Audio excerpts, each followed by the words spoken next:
Good evening, ladies and gentlemen. Thank you for joining us tonight on episode 22, season 6 of the Standoff with Brad and Richie here on New Zealand Sport Radio. We're here live on Facebook throughout the season. Richie is running late because he is on call at his job, and he said he'll join us when he can. So Paul is going to help me out as best as he can. So thank you for joining me, Paul. Cool. I wrote a beautiful little paragraph to say to Richard, so I'm just going to have to pretend you're him for a little bit. Said, what a round of footy. I was so close yet so far from getting my first perfect round, only for the Storm of all teams to trip me up. But some of the favourites almost let their matches slip this week too, which led to an amazing Warriors win at the death against E22 Halasima, which I've already talked to you off the air countless times, as I suppose most Warriors fans have been doing. It's all we've bloody been talking about for the last few days. But yeah, how are you, Paul? And how did you recover from watching that Warriors match that you didn't watch? I had a quick look at it and just realised that get out of jail was definitely what happened with that one, because if kicking boots had been around, then it might have been a different result there with that one. But yeah. Yeah, definitely. But we'll talk about it at more depth later on. Hopefully by that point, Richard will be here. Depends how much I can ramble beforehand. But while we're here live on Wednesday evenings, you can also catch our show at your convenience on iHeartRadio or Spotify. Just remember to search for New Zealand Sport Radio. As always, we're going to cover everything you need to know in the week that was rugby league, including our top stories of the week, a review of the round 20 matches. We'll then take a look at the ladder, our fantasy teams, and the tipping comp. We'll then answer some questions from you guys, as well as questions we've prepared for each other. I do have Richard's question for me, Paul, in case he isn't here by that point. But and then we'll also preview round 21 and make our picks. So remember to send us comments and questions throughout the show, and we may as well jump straight into the top stories of the week. Good luck helping me out where you can, Paul. I did some pre-research looking at the Stuff website for news, and sorry, there's nothing there. So the first one, we talked a bit about it for the last few weeks, really, but Kalen Ponga has spoken out after all the rumours about his future and has stated that he is going to see out his contract or his current deal with the Knights until the end of 2027, but hasn't denied showing interest into going to Union after that. So how old does that make him then? He's still pretty young. You've banned me from using my keyboard, so you can look. He's 27 already. He's got another 2 years, 29. That's really a bit late for transferring over to a sport you've not really played much and expecting to get anywhere, to be honest. I think if he's going to do it, he needs to do it now. Leaving it until you're 30 is, to me, is a bit late. Yeah, and I don't see him doing anything New Zealand based. If he is going to Union, it's going to Europe. Or Japan. Yeah, where you'll make some money, but you don't necessarily have to be the best. But we'll see. We've got a couple of years. If he lasts, we've seen a lot of them say they'll stand by their deal as best as they can. But yeah, we'll see. And I was going to say Richie's here, but he disappeared. So I don't know what he did. Just kick on. Yeah, kick on. Speaking of that, we talked about it, including talking with you about it last week, that R360 Rugby Union comp. Peter V'landys has discussed it and said, and he's advising NRL players very similar. I think he must have listened to the show. It was almost similar to what you said, where he saying, if it seems too good to be true, it might be. So maybe just to think a little bit before you just jump when you see all the dollar signs. Part of that, I agree. But part of that is also him trying to protect his own brand as well. Obviously, you don't want all your talent leaving. I still don't know how successful this thing would be. So you might get $1 million for the first year and then you'll be coming back to NRL anyway. We don't know. Well, yeah, absolutely. And it's a matter of if you even get paid. Will the NRL want to let people back? And one way of stopping people from going in the first place is saying you can get blackballed. So we'll have to wait and see what approach they take. They'll bring them back. They even let Sonny Bill come back after he walked out on his contract by skipping out in the middle of the night.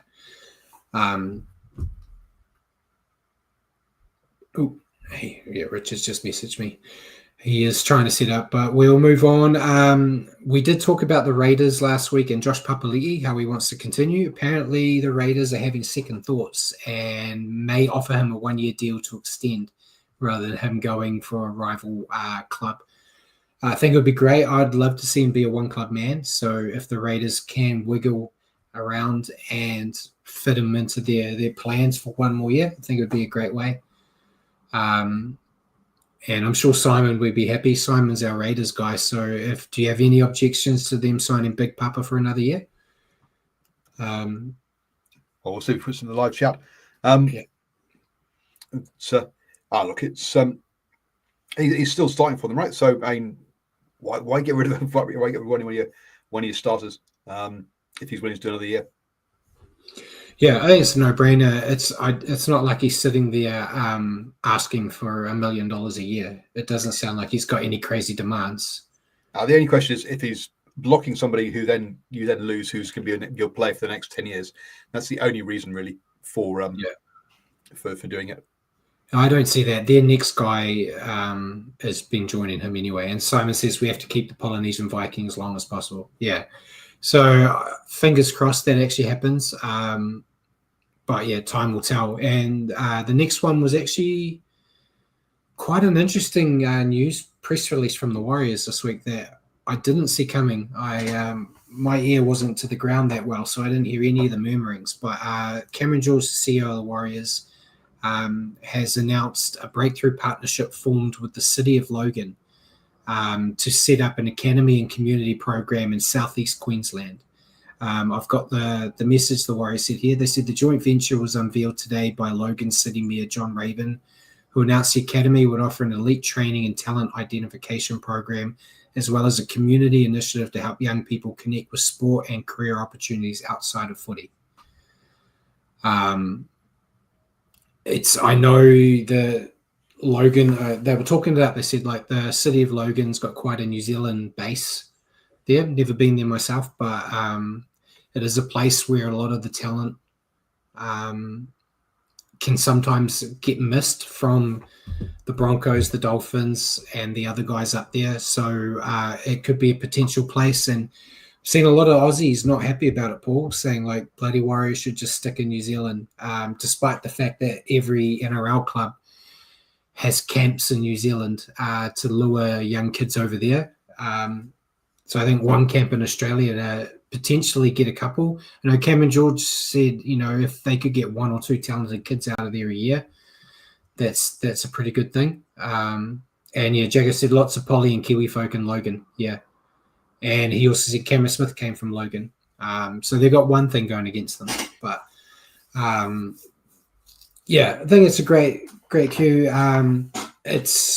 I think the only time I've had issues with them setting up these things in Australia was when they had the partnership with Redcliffe before Redcliffe became an NRL team. But that was because they went to Redcliffe and they shelved everything on this side of the Tasman, where this is just an addition, which can only strengthen it. And with the way the brand of the Warriors is building, you're going to have more young kids that would be more interested in being a Warrior over there. Like at the moment, you've got that New Zealand factor where the kids grew up supporting the team, so they got that connection. But over there, it's not like that. So if you're playing well and you can get these kids to see like they could be playing with the James Fisher Harrises and Mitch Barnetts of the world,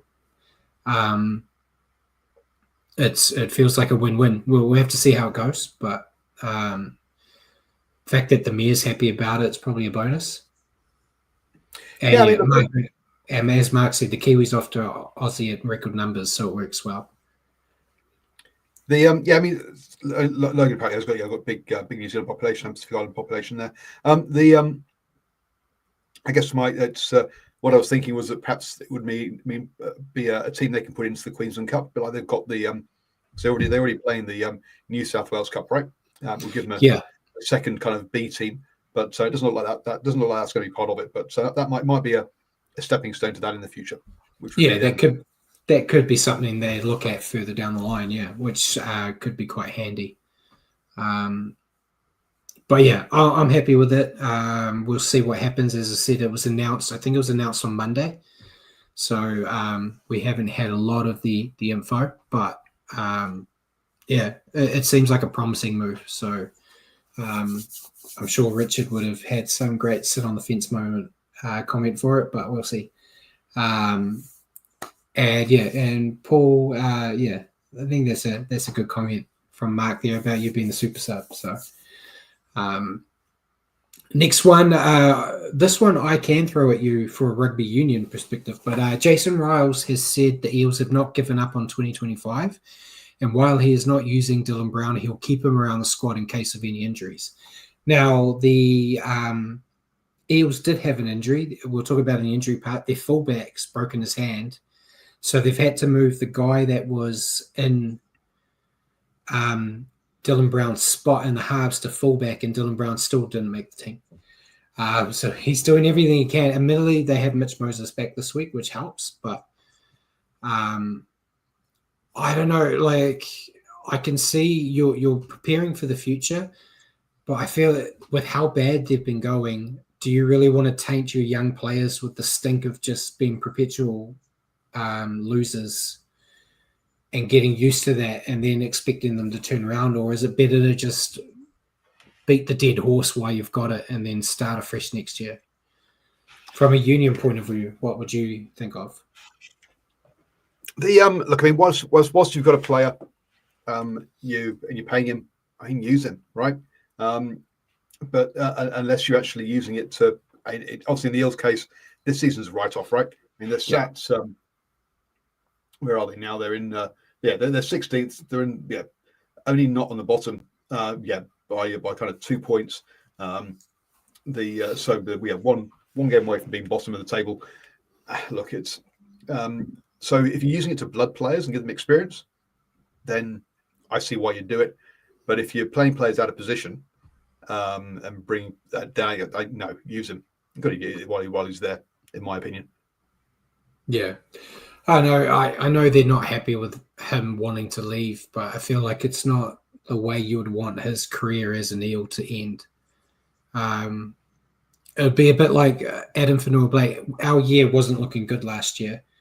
Adam Fanua-Blake announced he was going to Sharks. It would be like if we said, okay, you're not getting to play, but we used him because he was one of our better players, so we needed to. And I hope at least he gets like the last home game for the Eels. He gets to at least play so he can have like his final game there in front of the fans. That might be the emotional response from me. I'm not sure, but I feel you can't say you haven't given up on this year and then not use your best talent. Doesn't make sense to me. If you said, they've given up on this year. Let's be blunt. But look, I mean, he's been there for 6 years, something like that. So, so yeah, as you say, you wouldn't be careful how you burn bridges. I think it's a bad message to send to other players as well. It's how you treat them in that kind of situation. And you said, give them final home games so fans can boo them off. It depends if they play well, they might cheer him. You never know. But well, time will tell. He's still on the extended bench, so there's a chance he might get in. And Mark said, does Dylan Brown get picked for the Kiwis still? No. I think he will. Well, his last appearance was 23, so he's not played for them didn't play for them last year. He was injured last year though. But yeah, Jerome Hughes would be the 7, and I still think he'd be the 6. I can't think of another New Zealander 6 right off the top of my head to put in there ahead of him. Because you're not going to get Sean back like we did last year. So I think he'd still be in the team. I guess it just we'll find out in a couple of months when the international start up again. Well, if he's not been playing, he can't be picked, right? Means he's well rested. Well, it's ready to go. And with the Knights, there's a bit about the Knights, but I tried to condense it into one. It's understood the Knights have made the decision to sack Adam O'Brien at the end of the season, like Paul, not like many of us have said before. It seemed a writing on the wall, despite me saying no one would get sacked. I'll probably argue if it's at the end of season year that I'm still right. But they've also apparently been rumoured to have Blake Green, who's their current attacking coach, as a front runner to replace him, despite a rumour coming out that he's already applied for a head coaching role in the Super League with Castleford Tigers. So this is the attack coach of the team with the lowest points scored as attack coach, on attack, is being lined up as being head coach next. Yes, because then they can get a better attack coach to help. You see, it's all the business. But yeah, it sounds like he's either not interested or didn't know they wanted him if he's already applied to go to Castleford. So I know, and apparently there is a slim chance O'Brien may keep his role depending on how the year finishes. Because they basically said 3 out of the 4 years he's made the finals with them, which isn't bad. So yeah, we'll just see how the year ends. He's already got Dylan Brown coming. I'd be just saying, call the Eels up and go, you don't want to use him. Can we have him now? And just bring him in for shits and giggles, really, just see what happens. But space and all sorts of stuff. But look, it's about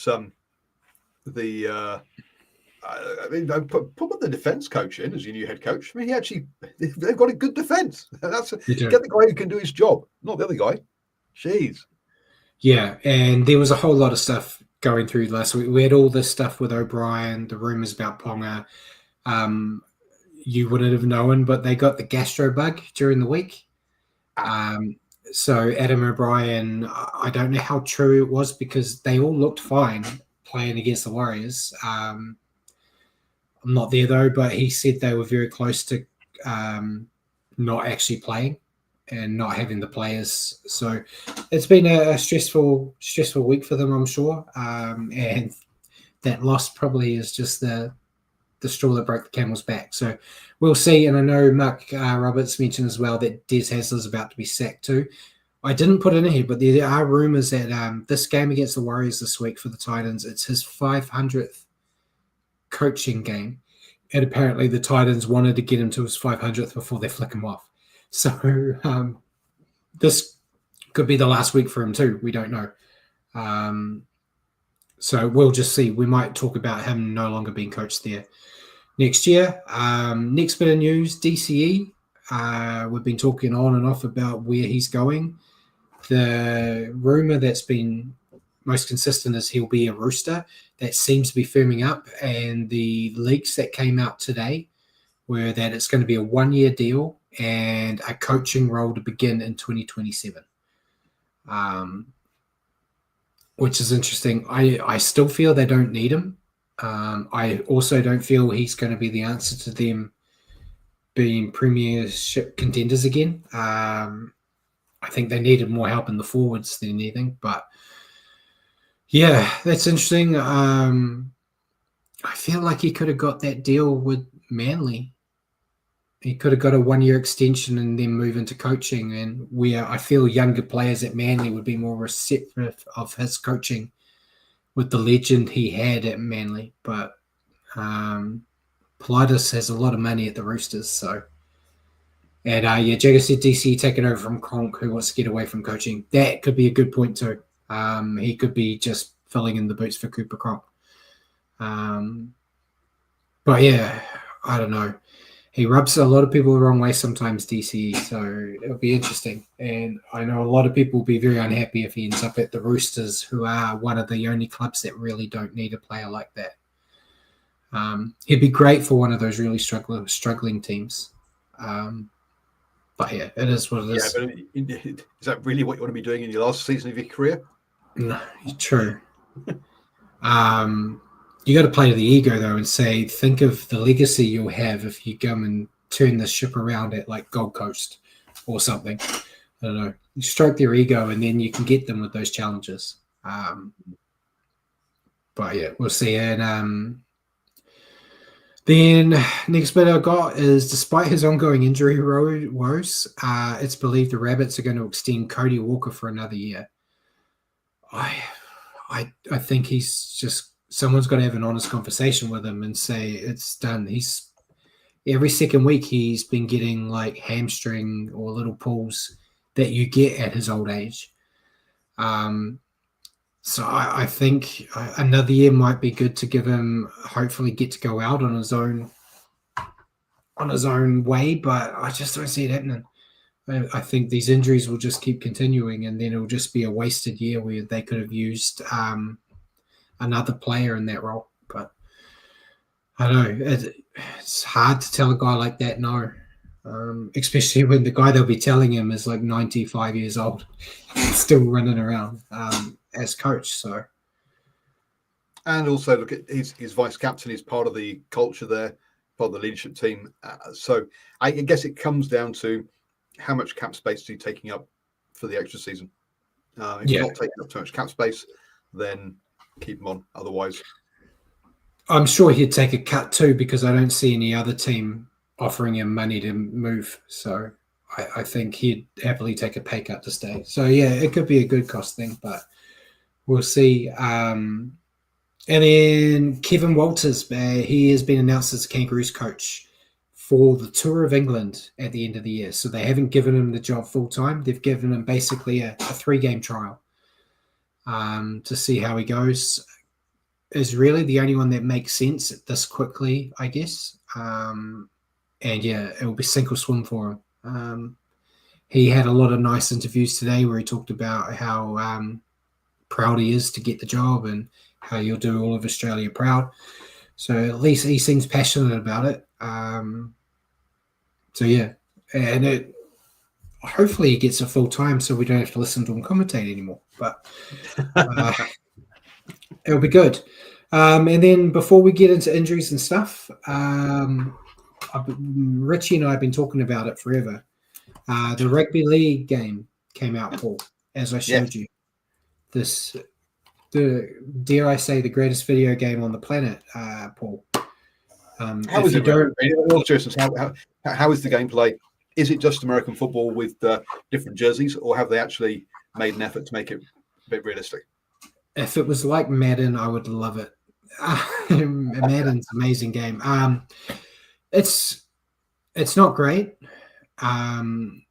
It feels like the old one that I pulled out a few weeks ago, from 8 years ago. It's exactly the same with better graphics, which is what a lot of us feared. There was a lot of hiccups and problems with it. They've got the like My Coach version where you pull cards and you get a player and you make a team of the best things. Up until today, when I got home from work, I still couldn't use it. I was able to get in and use it today, and I still don't know how to use that part properly. I've got a whole team, but it wouldn't let me play because it said my team was ineligible. I did play the career mode, as I told you before we went live. Warriors won in my first year. Didn't finish it.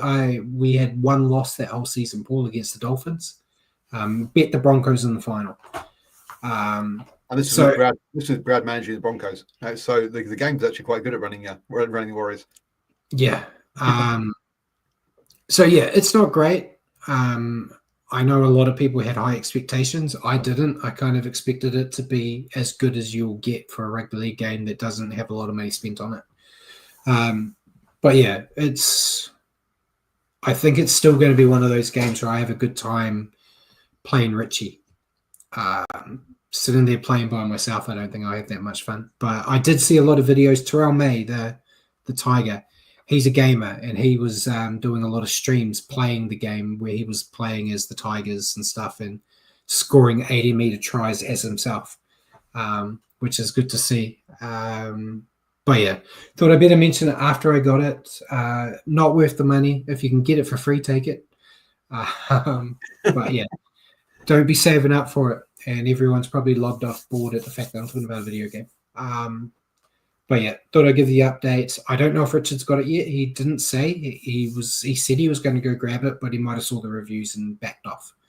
So we'll go into signings now, since Paul's given me the move on. Just extensions, Paul. The Raiders have extended Zach Hosking until the end of 2028. Thinks great move for them. The Rabbits have extended Alex Johnson until the end of 2027. Great move for them too if he can't get that record.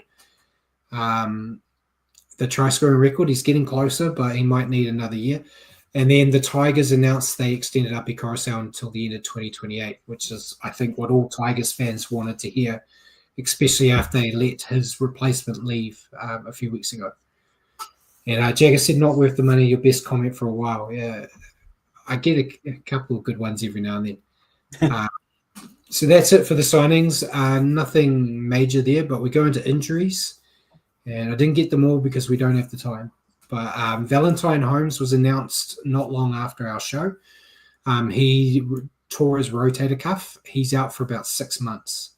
So he's done for some time. The Rabbits, who already have their own wing in the casualty ward, they've got a couple more. So Davey Mwali, he is out for the season with a wrist injury. Latrell Mitchell injured his quad and is out for 4 weeks. Keon Kolomatangi did his ankle and is out for the season. So they got effectively their season's over with those 3 guys added to the rest that are already in there. Isaiah Youngie from the Eels, as I mentioned earlier, he broke his hand. He's out for 4 to 6 weeks. Murray Talangi from the Cowboys did his hamstring and is on for a couple of weeks. Big Tino from the Titans, he did his LCL. I think they changed it to an MCL. He's out for 4 weeks, which is a massive loss for the Titans that are already under the pump. David Fafita, also Titans, his ankle is still iffy. They don't know. He hasn't been named to come over here. So he's at least 1 week. It just seems to be a week-to-week basis with him. Then Billy Smith from the Roosters and Bryden Nakora from the Sharks both failed their HIAs and have 11-day standouts. I feel for poor old Billy Smith because his one came from an elbow, which takes us into Naughty Boy Corner. Nelson Asafa Solomona from the Storm, grade 2 dangerous contact, 4 set elbow, and he's got a 2-week ban. It was a nice elbow, Paul. He had the ball on the ground and he just kind of swung his elbow as he was trying to get up to play the ball. And he's a big guy. Just his elbow knocked a guy out. Right, yeah, okay. But yeah, did enough damage to send Billy Smith off for the rest of the game. So yeah, nothing in it. Elbow should be okay. I don't understand. But that's it for all that stuff. So we'll go into NRLW, Paul, before we move on. We had our round 3. Eels defeated the Raiders 46-12. Dragons defeated the Bulldogs 18-14. Cowboys defeated Sharks 16-14. Titans defeated the Tigers 24-12. Roosters defeated the Broncos 30-26. And then the Knights defeated the Warriors 36-20. Which sees, I looked at it, the Warriors not making excuses. 3 games, they've played 3 of the top 4. So not the best draw for them so far, but they get to kick off the next round playing the Titans. So it's 9th versus 10th there. Then first place Roosters play the 5th place Bulldogs. 7th place Cowboys play the 12th place Raiders. So interesting dynamic there. You got the first place Raiders and the boys, last place Raiders and the girls. 3rd place Eels are playing the 4th place Knights. Then the 6th place Dragons playing the 2nd place Broncos. 8th place Sharks playing the 11th place Tigers. So yeah, should be a good round. I'm going to try to get to the girls game. They're playing before the main game at Mount Smart this week. So yeah, I mean, I look at some of those results there. You got the Sharks beating, losing to the Cowboys by just that's only a 2-point game. Bulldogs Dragons was only a 4-point game, as was the Broncos Roosters. So yeah, some pretty tight games there last weekend. So that's good to see that the competitive teams in this. When you've still got, it's still a relatively new sort of start-up competition. Having competitive teams is a good sign. Yeah. So we'll move into round 20, kicking off on Thursday with the Dolphins defeating the Cowboys 43-24. Yeah, so we for the Dolphins opened up the scoring with Keeley, Avarillo, and Hammer. Keeley goes popping in with two more to give them 24 points by half time. The Cowboys reply with just a Tuolangi try, so 24-6 at half time. So good lead for the Dolphins. Came out in the second half, and Harrison Graham, Dramil Azaho, and Jake Avarillo with his second one. Whereas the Cowboys responded with Murray Tuolangi's second, Scott Drinkwater, and Tom Dearden. So a better second half from the Cowboys, but the game was already gone. And the Dolphins won that one 43-24. Yeah, the Dolphins were back to their electric selves. After my concerns about the absence of Cody Nikarima, they were soothed a bit with Jake Avarillo combining well with a Katoa. They clicked well with the rest of the spine off the back of some great forward displays and exploited the Cowboys defenders. They have a great ability to create momentum and capitalize on it. And if they can keep this up, a final spot is theirs for the taking. Yeah, I mean, 10 line breaks to 4 from the Cowboys showed that they had more attacking bite in this one because the Cowboys had some decent sort of good post contact meters, etc., but they just not enough to not as clinical as the Dolphins by the looks of things. Yeah, and the Cowboys' attack did look threatening at times, like you said, and they did score some nice tries, but their defense just wasn't up to task. They struggled to slow the ruck speed down and couldn't handle the Dolphins' second phase footy. Confidence is down right now, but they need to try to find some self-belief and end the season on a more positive note. Easier said than done, I know. And yeah, Jacko said I thought Finns would slide, but they look good with Avarillo coming in at 6. Yeah. And Connolly Limuilu topped fancy with a big 82 points. He's who I picked as well. I added a stat to it. He's a second rower. He got 272 running meters, which is a good deal for there. I do actually have we've got a it's not showing me here. I can't see Richard's thing, sorry. I was going to say who he went with. Oh, yeah. He probably would have gone with Hammer getting 2 tries, I thought. I can do it. He picked Avarillo. Oh, Avarillo, okay. Yeah. His notes fall off the bottom of my screen.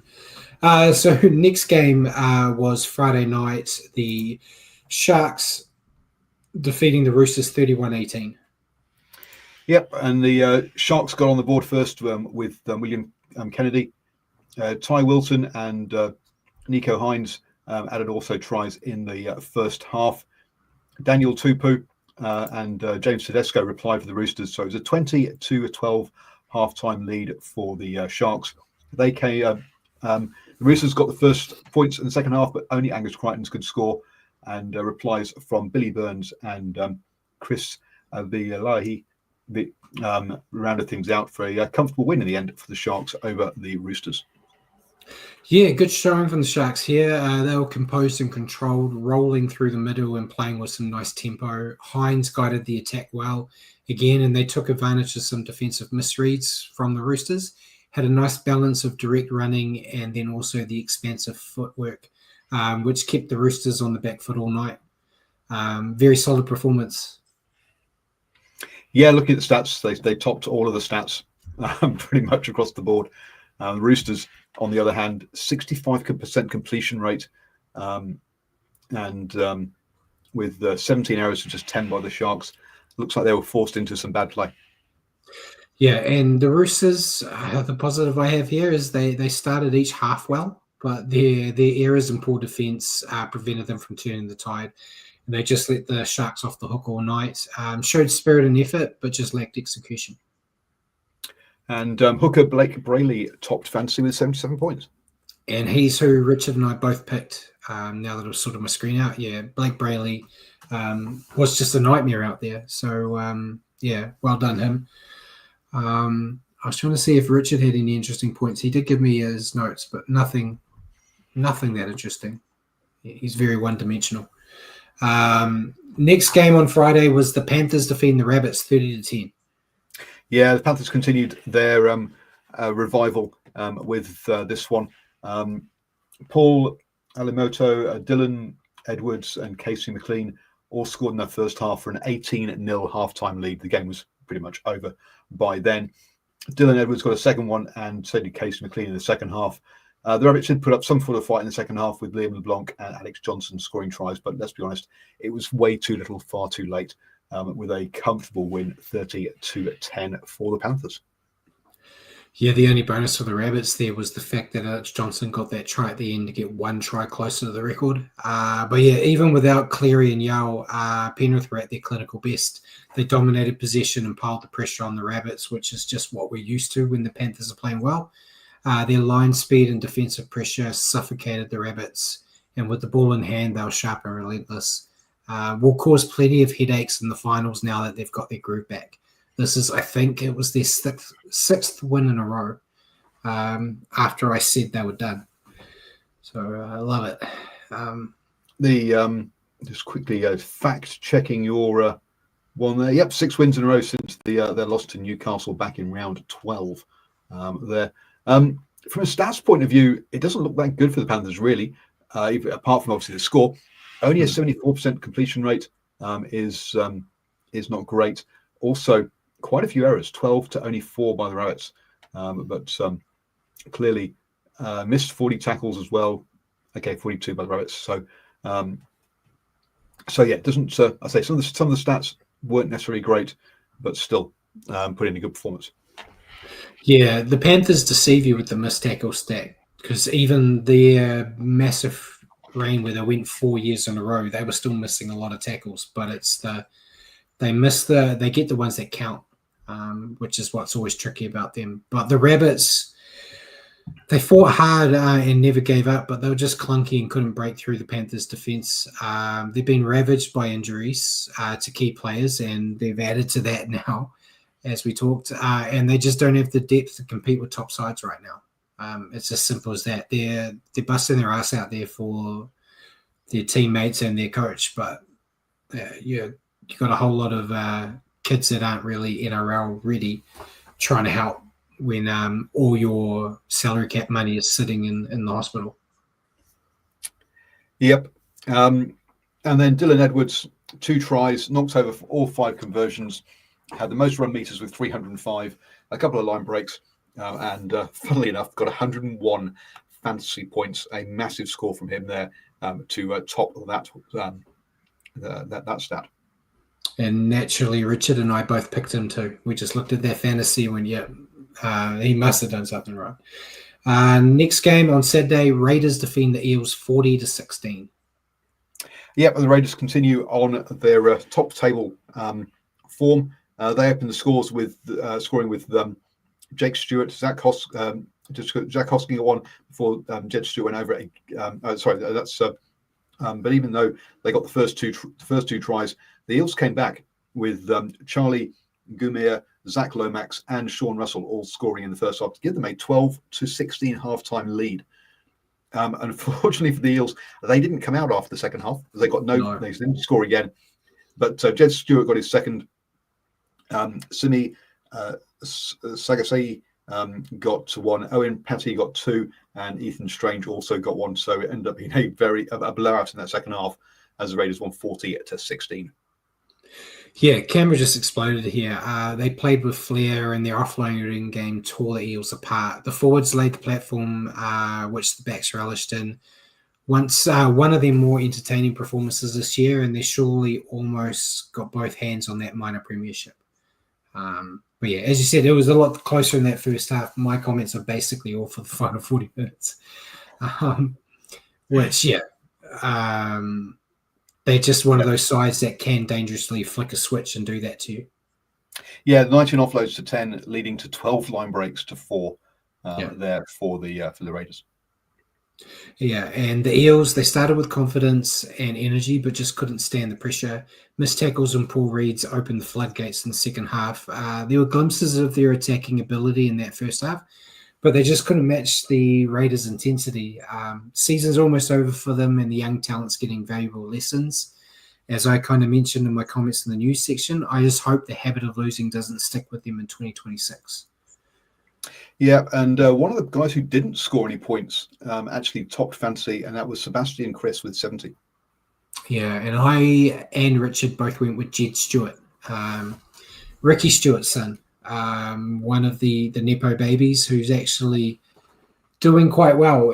There was a conversation with the Mrs. Paul explaining that there's 3 Nepo babies at the moment, really. Nathan Cleary, Flanagan, and Stewart. And I said Jed seems to be the one that really had to fight to actually get a spot because his dad wasn't going to just let him get in there, like a Dragon player, for example. But yeah, he's playing better and better, but he is a winger. So are you really playing on the wing, Paul? No. Exactly. I mean, he did get three line breaks plus his 2 tries in this one. Yeah, and then next game on Saturday had me really nervous about my multi. Bulldogs just beating the Dragons 20-18.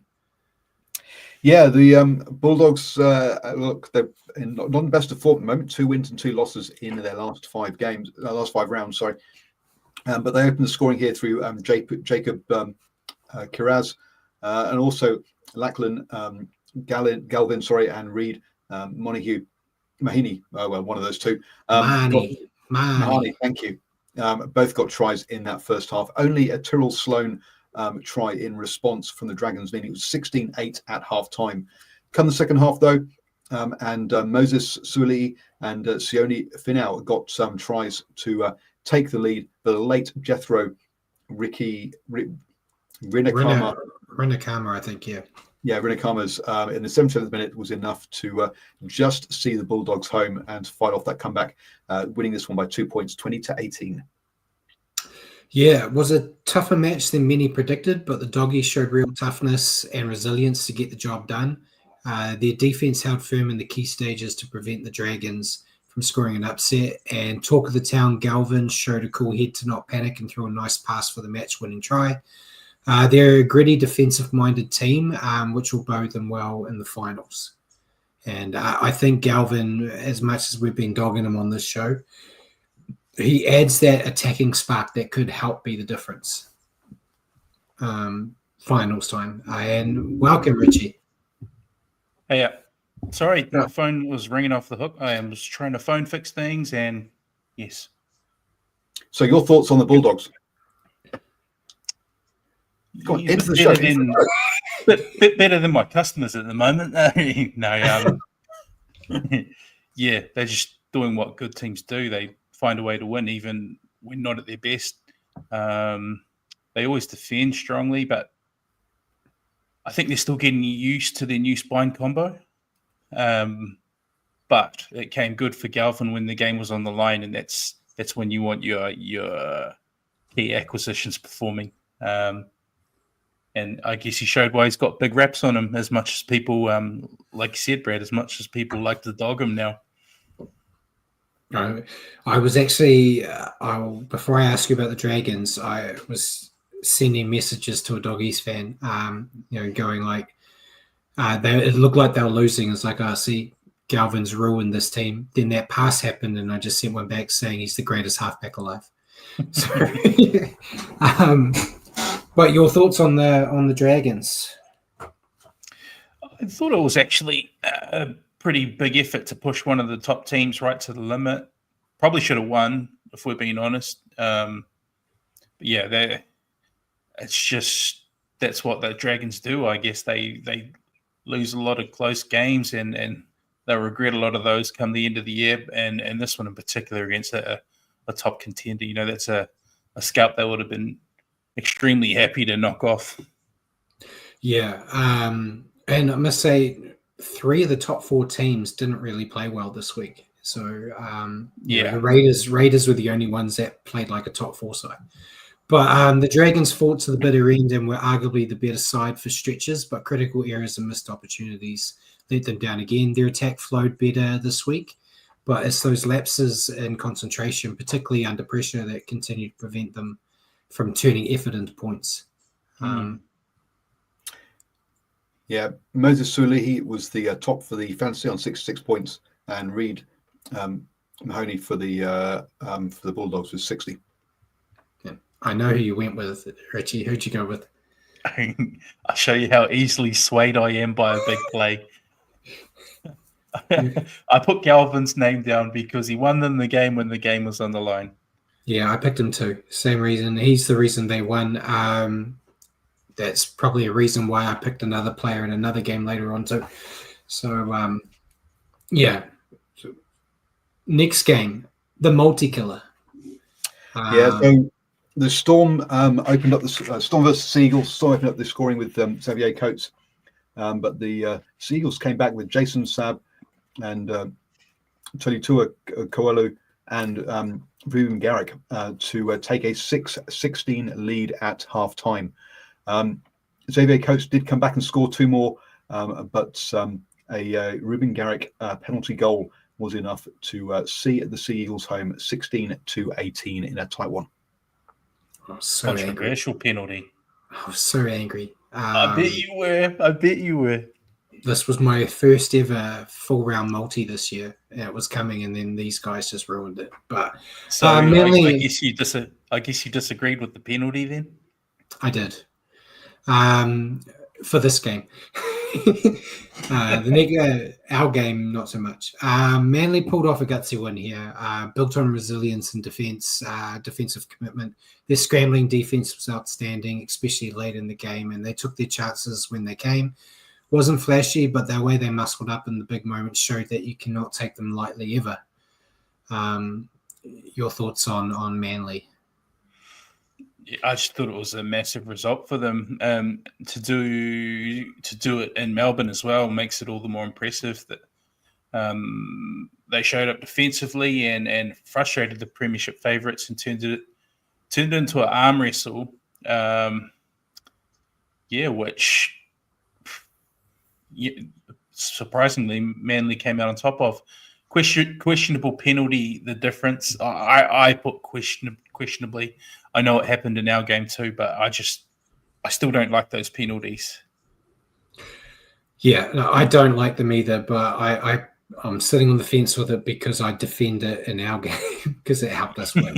So I know the bias and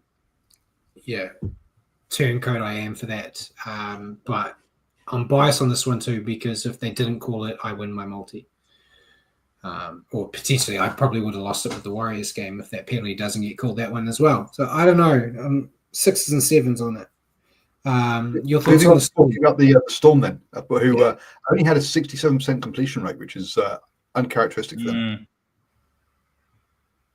Yeah, it's just not the kind of. That's your cue, Richie. Yeah. Hey. Anyways, you've thrown me off again, Brad. Not the kind of performance you'd expect from them this time of year. A team fancied to go all the way. As you said, poor completion, especially by their standards. They just did themselves no favours at all in this game. Yeah, I've got the same. They were just error prone. They lacked their usual sharpness with the ball in hand. I don't know if they took Manly lightly, but they're well off the pace and were punished for it. This defeat could cost them the minor premiership. And it's your cue to speak now, Paul. Jerome Hughes topped fantasy with 68, and Tom Drabojevic got 60 for the winning Seagulls. Who'd you pick, Richie? I've got who I want to pick, but I'm gonna put Xavier Coates because if I go against hat-trick rule, you guys will poo-poo me. I tricked you because on my notes I sent you, I went Xavier Coates, and then I changed it. I went with Ruben Garrick, who that's who I was going to go with, and now I'm going to poo-poo you. How dare you go against the hat-trick rule? I have reasons. Ruben Garrick, he helped get them in there with his goal kick to win the game, but he also, his chasing of Xavier Coates on that try where he forced him to go right to the corner and then they missed their conversion. That's the difference. So it was the effort play on both sides. I agree. So yeah, I But think still. we can put an asterisk on the hat trick rule if the hat trick is the losing side, I guess, maybe. Okay. And yeah, Jacko said bellyache wore the carpet out stomping around. Yeah, it fascinated my girlfriend. She was fascinated that this man could get so angry in such a little box, and said, how can he get angry when he's not even watching the game because he's disappeared? It's like, that's just him. If they're 100 points ahead, he does the same. It's just, but yeah, I could see him, rightfully so, being very angry in this one. Next game, first game on Sunday, another tense one, mate. Tigers defeating the Titans 21-20. Yeah, bottom of the table clash. The Titans open up the scoring with Gillian de Groot, Philip, Sammy, and Gillian de Groot second were also in that first half. But a key part of this game, Jaden Campbell only got one of those three conversions over through the sticks. The Tigers, though, Tillen May and Jarrell Skelton, plus two conversions going through the sticks, meant it was 12-14 at half time. Come the second half, and the Titans also get another try through AJ Brimston, whereas the Tigers get Skelton's second try, but also Apasai Coruscant knocks over a couple of penalties, and an Adam Donahue field goal on 79 minutes was enough to just see them home, even though they scored less tries to 21-20. Yeah, and Jacko said the Tigers haven't re-signed Duahi yet, and they need him. Yeah, they do. He's just best buddies with Isaac Moses, which I think is going to cause issues there. But the Tigers show great character here to hold their nerve in a pressure-packed finish. They stayed in the contest when things weren't going their way, especially with a few too many errors for my liking. Taylor May was damaging in his return to the NRL, and they just kept fighting. They were rewarded for their persistence with the clutch field goal, sending all the faithful at Leichhardt home happy. As we told you last week, Paul, the Tigers at Leichhardt are a different beast. True, and the referee was on their side as well. 3 penalties to the Tigers, 8 to the Titans. It's hard when you're in the cauldron of Leichhardt, where it feels like the fans are sitting on your back as a ref. So they want to leave the stadium alive. Your thoughts on the Tigers, Matt? You can tell they've made a habit out of losing, as they made hard work of picking up this win. I thought Taylor May was a really good addition and was dangerous all game and looked happy alongside his brother. It may not have looked like much, but the way he slotted the game winner, much to the delight of the crowd, it was a dog's breakfast of a kick. He shanked it right down the middle, but doesn't matter. Just has as to long go as it over. goes over. Yeah. And your thoughts on the Titans? Did you copy and paste again, or? Yeah, pretty much. Same. They're definitely a team that's made a habit of losing, and it's probably why they found a way to lose this one. They had good moments, but another loss in the L column. They're deep in the poo this year. They're terrible, mate. That's the easiest way to say it. Same old Titans, and they'll be frustrated at this narrow defeat. They created more than enough chances and looked dangerous in attack, but their poor discipline and execution in crucial stages once again proved their undoing. Say it every week. They can score 1 million tries, but they also concede 1 million. So they can be dangerous on their day, but those days are few and far between in 2025. And despite saying all of that, I'm still really worried about playing them this week because they always seem to find a way to do something to the Warriors, and it drives me mad. Yep. So Tyrrell May with player prop going through playing the full 80 minutes and getting 80 fantasy points. So he was the top player for fantasy. Also had a try assist, setting his brother up for a try. So Yeah, he was great, but I feel like I always cheat and pick him. So I didn't pick him this week. But who'd you pick, Richie? I win his brother, Taylor. I just eye-catching for, adding something new to that left edge. I think he makes a nice wee combo on that side there, and he's going to add a bit, I think. Yeah, no, I went with Adam Dwyer. He got the match winner. And yeah, I think he's been really instrumental the past couple of weeks on adding a bit of dimension to their game. You know, you look at that loss against the Warriors, he was really the only player worth his weight out there. So I had to give him some props. And we moved to the last game, unless you got something to add, Paul.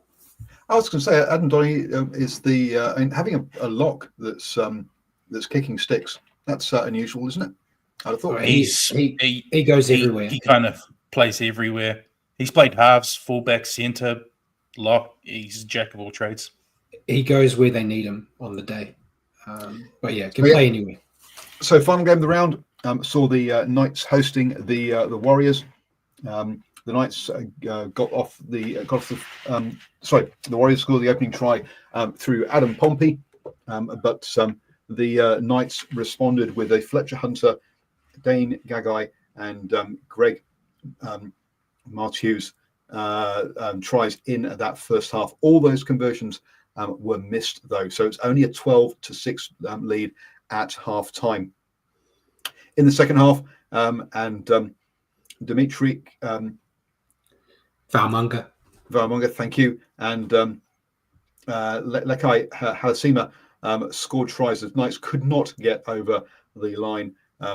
Tanner Boyd knocked over a bunch of conversions, but also did seem to miss a couple of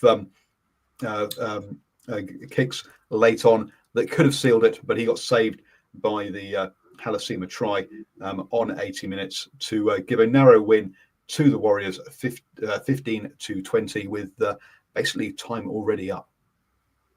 Don't know what you're talking about, Paul. That Lecker try was a kick from him. Tanner Boyd kicked through for Pompey to score, and then he kicked through for Halasima to score. Don't know what you're talking about. To be fair, the Warriors dodged a bullet here. The right edge was in tatters for a large portion of the match, and they had to rely on some massive scrambling D efforts to keep them in the hunt.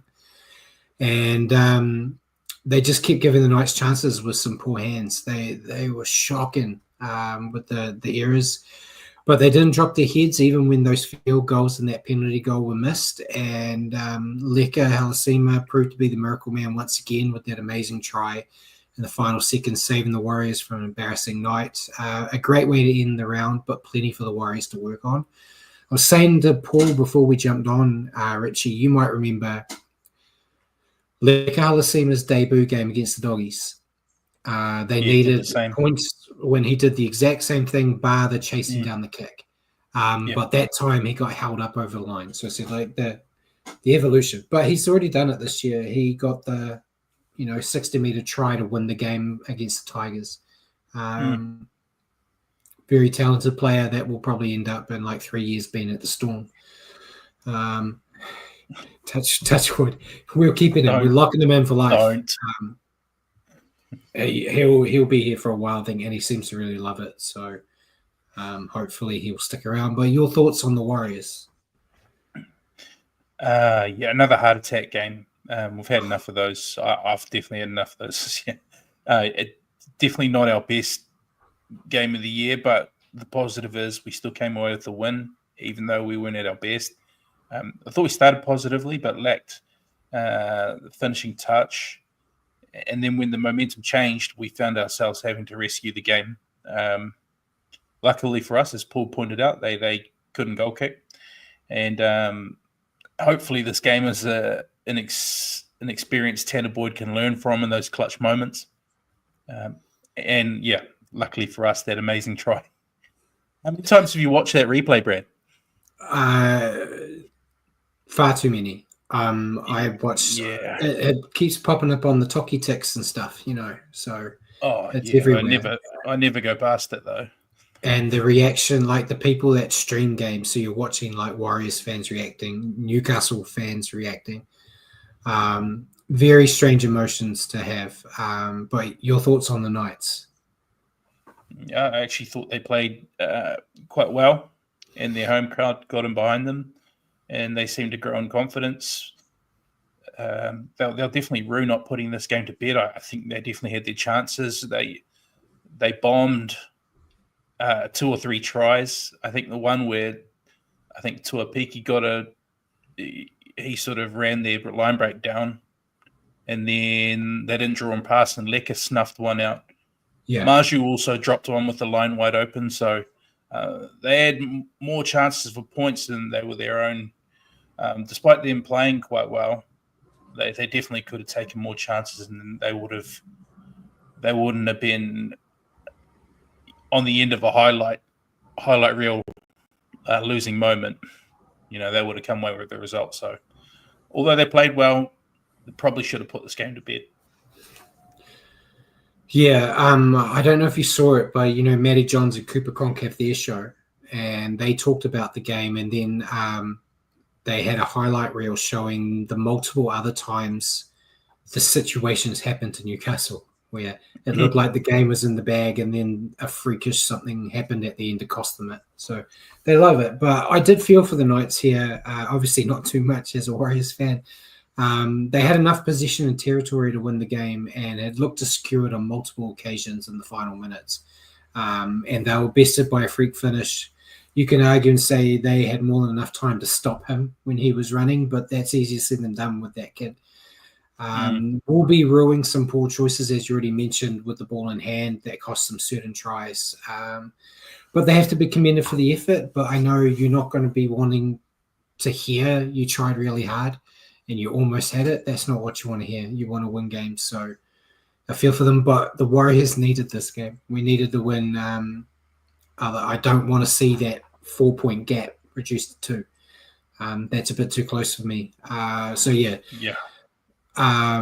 Disappointing for the Knights, but yeah, very happy for the Warriors. And I know Jacko said Webster needs to work on Egan's passing to Boyd when the field goal's on. Yeah, I feel like I know a lot of people are ripping poor Boyd. I think some of those passes for him for the field goals were a bit dicey.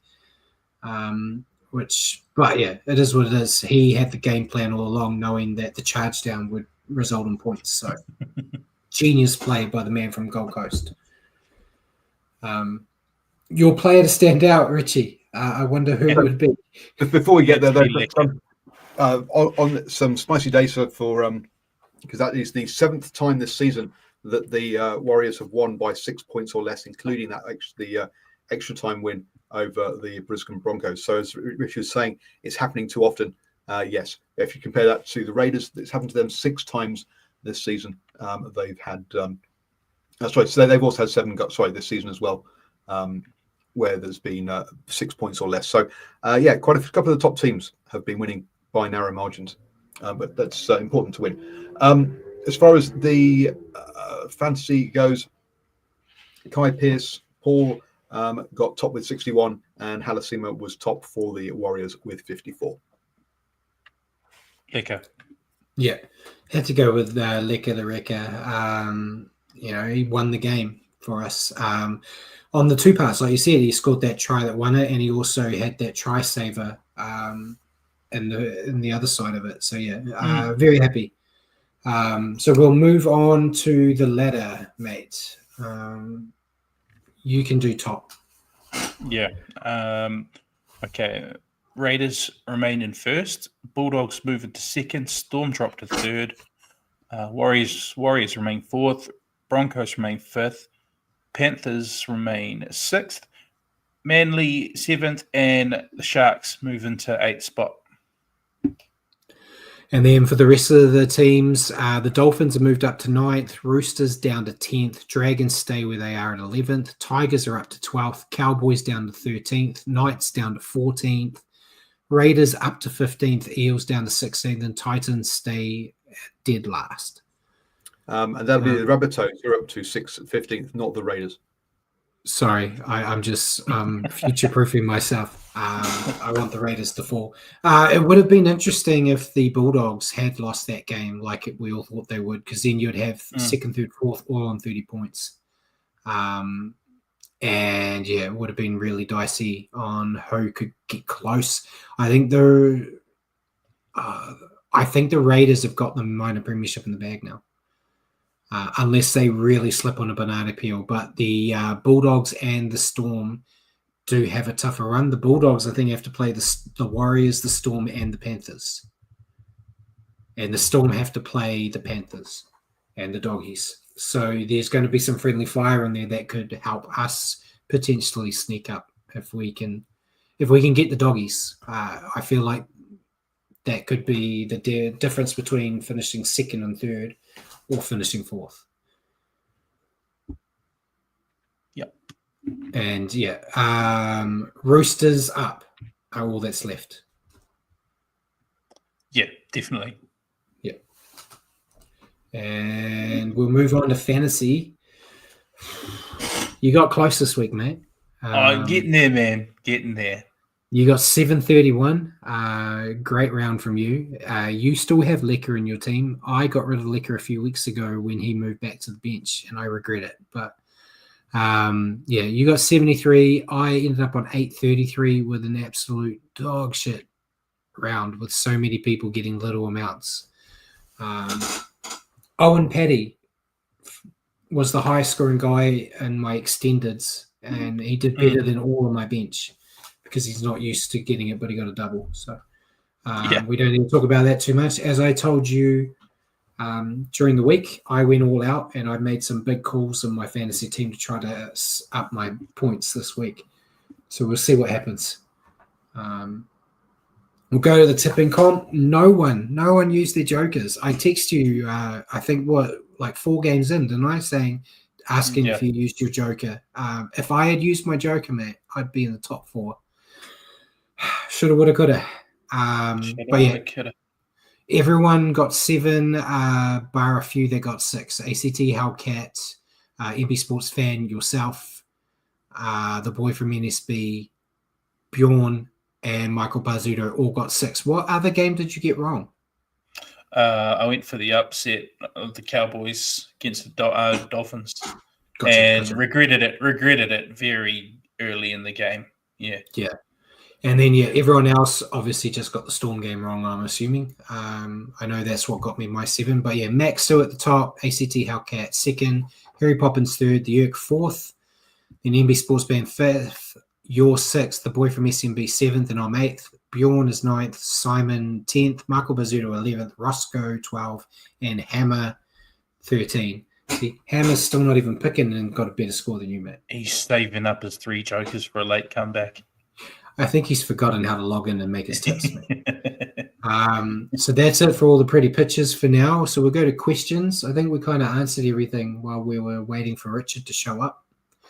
I'll go with my one first since you barely been here, mate. What would you do to improve the Warriors' right edge defense? That's a tough one, Brad, because Andrew Webster doesn't even have the answers, and he's got a lot more rugby league knowledge than I do. It's just, I guess, having a good system and drilling it, and if anybody doesn't adhere to it, they make way to New South Wales Cup. But you want to do that in a manner which you're not chopping and changing all the time, because I think each defense is definitely a combination thing, and a lot of people hang Dallin out to dry, probably a little bit rightfully so, but I think if the centre and the edge back row aren't aligned and they're in field, then he's got 2 choices: follow them in or concede a try anyway. So it looked, I was right. I was death riding Dallin, but it looked like Capewell was he had like a knock or something, and I feel that was contributing to Dallin constantly going in and rightly or wrongly trying to help Capewell out, and it didn't work. And it is a scary side when you think you've got Dallin who likes to come in, you've got Tanner Boyd out there as well, and then you've got an injured Capewell. It did get better where Capewell went off, and they had to do some rejigging. I think they moved Adam Pompey over, and it did seem to tighten up a little bit. And yeah, Jagger said Capewell looked off to me. Yeah, there was something there. Like, obviously nothing too bad because spoilers for later on. He's been named at centre again, so he's fine. But yeah, it did seem that he was just a little off pace. I don't know, but yeah, I didn't have an answer either. Definitely factor in, I think, the amount of injuries we've had to our back five. So there's been a lot of chopping and changing of combinations, especially with our centres and wingers picking up injuries at different times. So that never helps. Yeah, and like I know a lot of people saying bring Ali Lautawa in and that fixes it. It would, but at the moment, I don't know if he knows if he's Arthur or Martha. He's playing, like Jacko said, he's not surprised Ali's not back at centre. He's playing 5'8" this week in New South Wales Cup, and he was named at fullback last week for New South Wales Cup and ended up playing in the halves. So he's not even playing centre, which, Webby made it sound like he was going down there to learn some more things and improve his D. That's not helping if you move him in as a half. So I don't know what's going on, but I think at the moment Capewell is your best option to make it a better defensive side. But if he's busted, don't force him out there because we need him for finals. Or hell, Lecker's played centre before. Just throw him out there. Just put him anywhere. I'm sure he'd do well as well. Yeah. So your question for me, mate. We saw another round with some questionable calls, a few penalties towards the end of games, and just in general, there seems like there's been a lot lately. Do you think the quality of officiating is getting worse in 2025? Or am I just imagining that? I don't think it's getting worse. I just don't think it's getting better. That's a sit on the fence answer if ever I saw it. But I want to take my bias out of my answer because I thought the reffing was atrocious in the Warriors game. But there was, other games in there that there's stuff, I don't think it's getting better, but you're not allowed to say anything, so I don't see how it can improve if the people involved aren't allowed to make comments on the performances. So, I don't think it's getting worse, but I just don't think it's showing any improvement, which you want it to be. And like Jacob said, another round with questionable calls. This is the NRL just accepted as nothing will change. Yeah, like even you watched, did you see any of the argument between Gould and Gallen? On their show 100% Footy, they were talking about the Warriors Knights game. One of the only on television shows in Australia that actually wanted to mention the game, to be fair.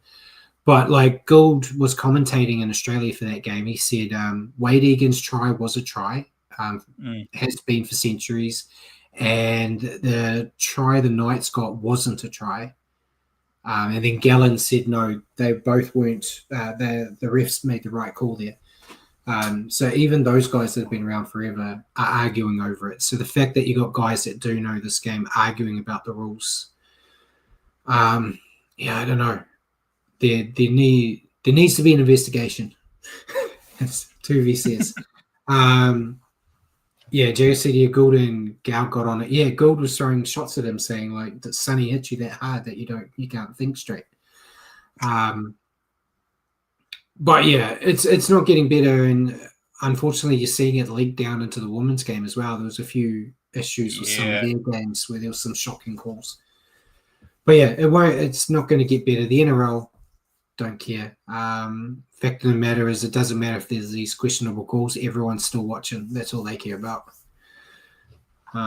Next question, mate. Before we go on, did you get Rugby League 26 yet? Yes. What was your review on it? Jacko liked mine. I said it's not worth the money. But I have enjoyed it. It's the same game. Yeah. It's the same game with new paint job. But I got enjoyment out of it. Yeah. I finally got us to win a premiership. That's all. Is Mac beating you, Richie? That's the big thing. Okay, so Oh, no, we got a story. First game, we plugged it in. No practice right off the bat. Yes, he did. It was 20-0. 20-0. Ow. Yeah. We couldn't decide who was going to go Warriors. Neither wanted to back down, so we both went Warriors. He went blue, I wore white. Game 2, I beat him, and then we got kicked off the TV. So we're still awaiting a decider. It was 26-20 in my favor, game 2. Yeah. See, and then I sent a picture to you and Rowan Hammer about my first game when I played the Raiders and beat them 60-0. And then had to change the difficulty, and then I had some struggles. But yeah, I finally got my team to actually work today. So I got to pull cards, but I can't actually play a game. Yeah. It keeps telling my team's ineligible. We packed Luke Metcalf, apparently. Yeah. That was Mac, not me. Yeah. So we'll move on. There'll probably be some stories off camera. We'll talk about the stupid game. But yeah. Starting off for the next round, Warriors versus Titans. If you can give me the team, mate. You bet. So, fullback, we have Chance Nickel-Klostad returning. The wings, Dallin and Roger Tuivasa-Sheck. Centers, Adam Pompey, Kurt Capewell. Halves, Chanel Harris-Tavita, Tanner Boyd. Front row, James Fisher-Harris, Jacko Ford, Wade Egan Hooker. Edge back rows, Leka Halasima, Marata Niokore, and lock, Aaron Clark. Interchange bench, Tamaiti Martin, Jacob Laban, Dimitri Vaimonga, Tanner Stowers-Smith. Yeah, I like the team. Yeah, it's pretty much what I had, except I did say drop Dallin and keep Team Tuapiki, but I think I also said in my review I don't see him being dropped, so this is what I was expecting. I'm still happy for it. I'm hoping they can use this as a game to get some confidence back into Dallin and hopefully get him back. Before I read the Titans out, I'm getting distracted again. Jacko said playing silly games must be therapy for many. It is. I have played about 500 hours of a game where I build a zoo, which Paul has made fun of me about before, but I actually played it before we went live tonight and built a new enclosure for some alligators. It keeps me calm. Titans team, mate. Getting back on track, sorry. AJ Brimson at fullback, Jalen DeGroot and Philip Sami on the wings, Brian Kelly and Jojo Fafita in the centers, halves are Kieran Foran and Jaden Campbell, Fortueka, Sam Verrills, Jamin Jolliffe front row, Chris Randall and Bo Former second row, and Cleese Haas the lock. Then we've got Jacob Alec Wink, Regan Campbell Gillard, Isaac Fasul Malawi, and Josh Pateson on the interchange. Not a bad team for the outs they've had. I don't know what's going on with Khan Pereira. Khan Pereira is healthy, but he's not been picked. There are rumors that he might be leaving. I would be throwing a lot of money getting that guy to come to New Zealand if it was me. Get some pace on the wings, but he's obviously pissed someone off because they don't want to use him. But I think it's a good enough team for the people they have. Big Tino and David Fafita are massive outs. And I'm picking the Warriors to win. We haven't done it in a while, but I'm expecting, I want a big score, but I'll take a win. Just because, yeah, they seem to be our bogey team. 13 plus. Yeah, the Warriors are at $1.28. The Titans at $3.75. So the Warriors are strong favourites for this one, but not the shortest odds of the weekend. No. I'm wary because the last couple of years. Yeah, so if you don't remember, home, we should smoke these guys. If you don't remember, we had our Anzac game, first one back in New Zealand last year against the Titans. They were dead last at the time. I don't think they had even won a game yet. They'd not won a game, yeah. Yeah, and they beat us. And then we played them later on the year in Gold Coast, and they beat us 66-6, while also still not being a good team. So they do like to beat us. So I'm never going to go in with my fist popped out too much. But yeah, I'm hoping for a hell of a bounce back. And I'm looking forward to the reaction the crowd give Leka when he comes out. The rest of the round, kicking off on Thursday night, we have the Roosters and the Storm. I've gone with the Storm. Yeah, they've got to bounce back. Yeah, even after that result of the weekend, the Storm are favourites at $1.55 away from home. The Sydney Roosters at $2.45 at home. They're too scared of Craig Bellamy to lose 2 in a row. First game on Friday, we have the Cowboys and the Dragons for Bludger of the Week. I've gone with the Cowboys. That's a tough game. Yeah, home ground. Cowboys. Yeah, I looked at it. The reason, I know I'm Dragons biased, but the last 2 appearances or clashes between these 2 teams were won by the home team. So yeah, I've gone home field advantage, and Cowboys have to get one at some point. So we're talking. So the Cowboys are the favourites at $1.58.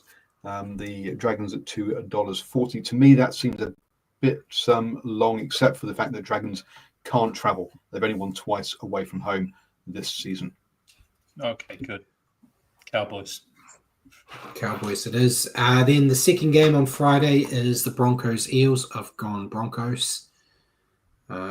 Eels still don't want to use Dylan Brown, and yeah, Broncos are going to have to put out firing. So, yeah, Broncos heavy win. Yeah, I mean, the Broncos are $1.24. The Eels at $4.10. I mean, the Broncos run 4-0 from their last 5 games. They're one of the form teams. The Eels are second from bottom for a reason. Yep. Then the next game is the Warriors-Titans, where we both pick Warriors. Second game on Saturday, Panthers-Tigers. I've gone Panthers. Yeah, funny that. Panthers on a 6-game winning streak. $1.26 at home. The Tigers are $3.90 away from home. Tigers actually do travel quite well, though, with 4 wins and 5 losses. But let's be honest, the Panthers are showing good form. I'm going to miss the start of this live because I'll be coming back from the Warriors game, but it will be interesting to watch Taylor May in his first game against his former team. So yeah. Next game on Saturday, or the final game on Saturday, Rabbits Sharks. I've gone Sharks. Rabbits basically down to the water boy and the towel man playing for them, so I don't see them winning this one. Yeah, they're dead and buried. Sharks. Yeah, Rabbits 0-4 from the last 5 in the form, the last 5 games. So not looking good for them. The Sharks are $2.22. $1.22 away from home. The Rabbitohs $4.25 at home. Then first game on Sunday, Raiders Knights. I've gone Raiders. Poor old Knights.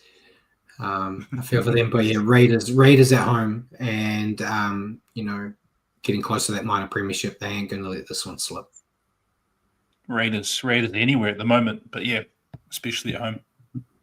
Yeah, the Raiders are $1.20. This is the shortest odds of the weekend. The Knights at $4.60. As you say, the Raiders at home, 8 wins, only 1 loss all season. They're also a 4-0 on the form chart, whereas the Knights are a 1-3 on the form chart. And even though they do travel quite well, 4 wins and 4 losses. Yeah, and then the last game of the round, Doggies, Manly. I've gone with the Bulldogs. Yeah. Dogs. Yep. I can see why you hesitated there for a second there, Richie. The Dogs are $1.65 at home, but their form chart is 2-2, so they're not in great form. Whereas the Sea Eagles, sure, they are $2.25, but they are 3-0. They've had a couple of buys recently, but they're one of the form teams. However, 6-3 at home, 3-5 away, so they don't travel so great. The Sea Eagles. Mm. Yeah, so that's the round. I'm hoping I can get a meaty multi out of there somewhere. I feel like 8-game multis are a thing in my past, so I might not do that this time. Well, I've noticed you've gone with all of the favourites, so there's as far as the TAB is concerned. So we were all the favourites last week too, I think. that never happened. Yeah. So anything else you guys want to add before we let everyone go? No. Nothing? Okay. Well, ladies and gentlemen, thank you for joining us tonight on the Stand Off with Brad and Richie. For your weekly update on rugby league, tune into our show next Wednesday at 8 p.m. here on Facebook or YouTube. Just remember to search for New Zealand Sport Radio. Thank you, Paul, so much for jumping in and doing all the heavy lifting again. And thank you, Richard, for showing up late. It is what it is. We're just going to have to talk about your dedication to this, or the job that actually pays you money. Yep. So thank you all again for joining us, and good night, everyone.